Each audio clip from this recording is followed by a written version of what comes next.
Hello. Today we're going to talk about how to make a checklist for our Pulse administrators. If you're wanting to set up one for your files or a different type of checklist than you already have, these are going to be those lists that employees can use here under the checklist section to notate that they've completed a particular step on the file. You can have multiples of these, so if you want to purchase or refi, this is kind of how we're going to go about creating that original workflow or something brand new that you might not have already. Now to do this, we're going to go up here to our initials. We'll go to settings. And this is going to get us to the back side of Pulse. And we're going to go to the checklist template list. Now before we start making a checklist, we need to go to our stage list tab here at the top. And this is where we're going to create all the stage names. As you can see, we have some of the big ones already made, but if those aren't on, or you need to make something new, we're going to go through that step here on how to create that. If it's already here, all you need to do is go click on the stage name, like application. Make sure it's enabled, and if you want to have that field or that stage right back to the point field to indicate that it's been completed on that file, this is the field box that we use for that number in point. And you can find these numbers here under your utilities menu, load field ID, and use the borrower. Then when you go to track status, it's going to give us all the ID numbers for all the fields, and we're going to want to pull the one that's for the date box, because that's ultimately what Pulse is going to mark. So in this case, 6020 refers to the application date box, 4993 for prospect, and so forth in this column. You can also use them for others down here in your third party or in the document request section as well. Just make sure you get the correct field number and plug that right in to this box. So to create a new stage, we're going to go here to create, and we're going to call this our stage.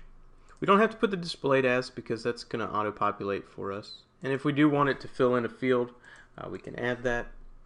And we do also have to choose processing here. The prospect does not carry over, so we're using only the processing at this time, so make sure to choose that field.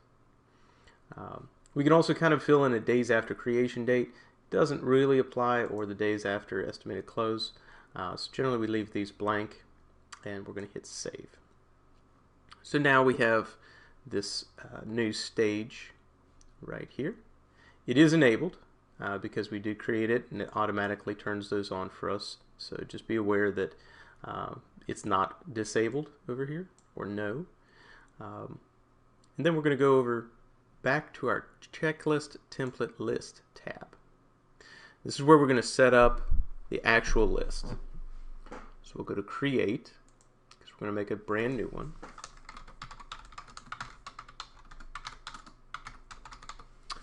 We'll title it. We're going to choose our processing type right here. And if we want to make this our default checklist, we can do that with this box here. And we have an option on that previous page where you can automatically apply the default checklist to new files. That's great if you only have one checklist, but if you do have multiples, it tends to be more of a problem because it will apply the default and then you might need to change it. So depending on your situation, that may be needed or an extra hassle for you, so keep that in mind if you do want to use it. We're going to go here to add stage, and these are going to be those big checklist names like application, sent to processing, so forth. And we can have many of those if we want, but we're going to choose our training video stage, the one that we created. It's going to display that name for us in our workflow, and we're going to say that this event maybe is 30 days from estimated close. Now the reason that it's a negative value is because we're actually counting back from that date that you have in the estimated close box within point, and we want to make sure that this stage is set up to go off and let you guys know that it needs to be done 30 days in advance to the estimated close date on the file. So we use a negative number because from the estimated close date, technically it's back in time, even though that may be tomorrow for you. In reference to the estimated close date, it's past. So once we have that in place, we're going to hit save, and this locks us into that stage. So we have our stage now with the training video stage, and we're going to start adding items that need to be done to complete this step in our process. So if we have maybe 5, 6 different activities that we're needing to do, we're going to make those in here.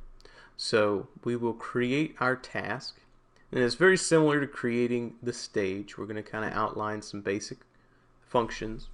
So put our name of the task or the event that needs to be done. If we want to spell out more specific information,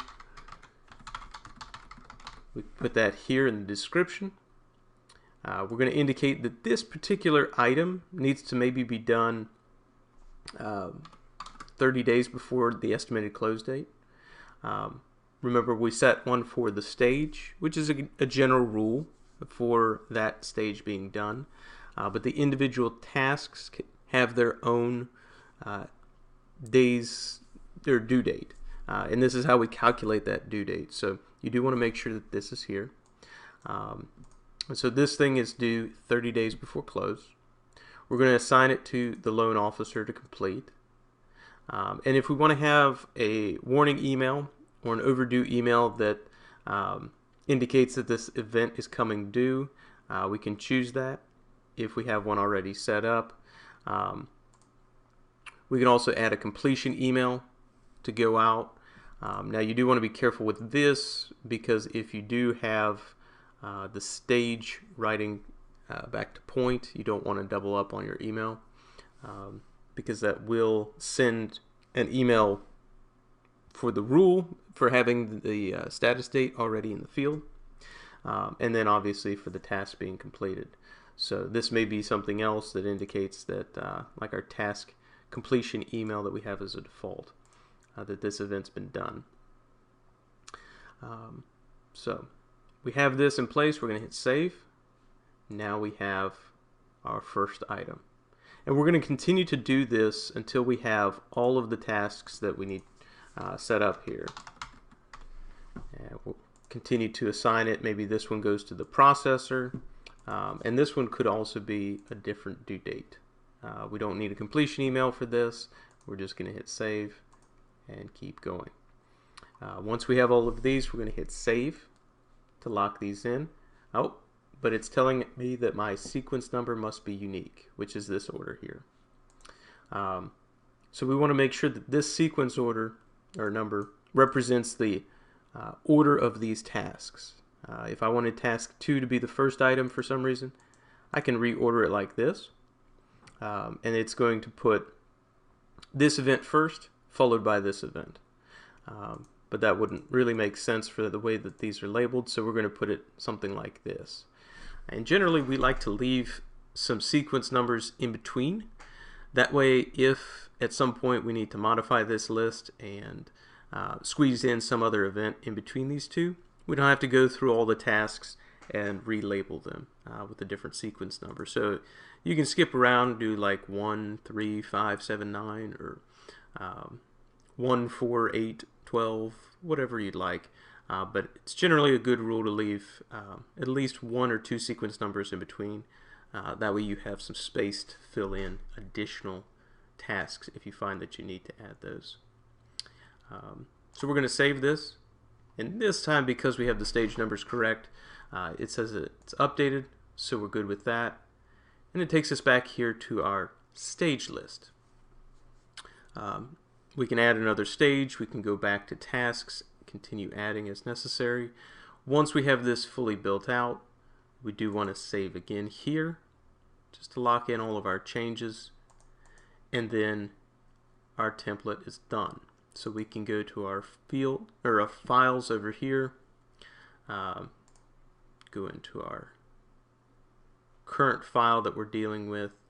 Now this is going to give me a problem because the estimated close date is incorrect, but we would come in here, choose our checklist, and apply. Because this particular workflow we created has a different date, it's going to tell me I can't use it here, so you do want to be careful about which files you're looking at. If you do have different timelines for how your workflow process takes, like a 45-day or 30-day, if the estimated close date is in the past or within that time frame, it does skip events. If it's way in the past, it won't even let you apply it like that particular file did. So you'll want to be careful about which files you apply it to. But you would just select it there and start working on the tasks.